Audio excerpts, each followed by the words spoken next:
Thank you, Dr. Raj, for this nice opportunity that I can speak in Abu Dhabi today.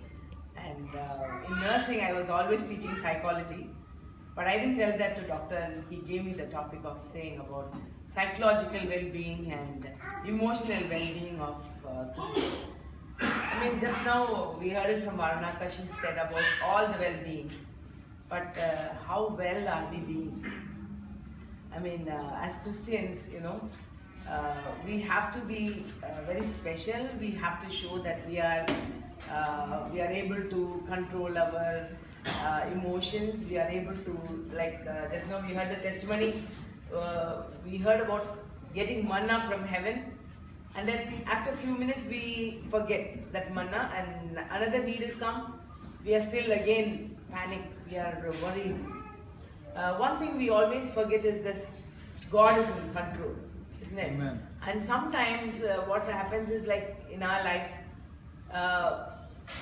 life is not a bed of roses, but with Christ, it's really a bed of roses. Because when the Creator of the universe is with us, we don't have to worry about anything. And the Bible says that cast your burden on me. The burden comes. I mean, why God did not straight away do things, keep the people very happy and all. Since sin entered the human being, we cannot get away from it without Christ and without living a life for Christ. And then there is a process in getting a family, getting the universe, everything to function. God is having a process. So in our lives also, He's having a process. But through it all, we have to have a well-being. So for that well-being, we just now heard that we need a balanced diet, we need exercise, we need to take care of the environment.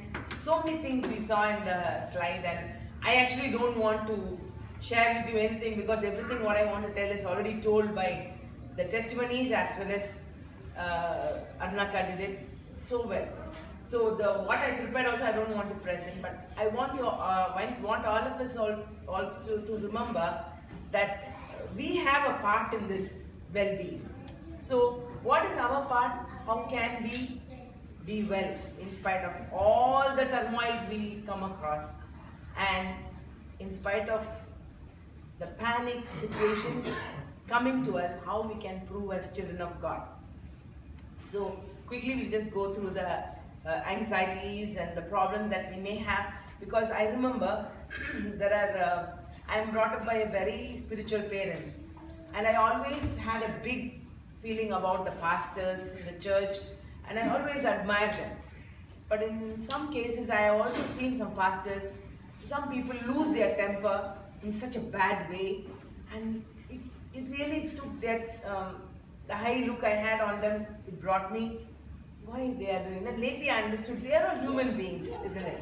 So how we can stand without that kind of burst out in our life, how we can set an example to our own children. See, children are watching us, everything we do, it is getting registered in their mind. They listen from childhood, and that is going to be their future. So we need to just look at some of these things that I will quickly tell. Can I have it? Sorry. Psychological well-being.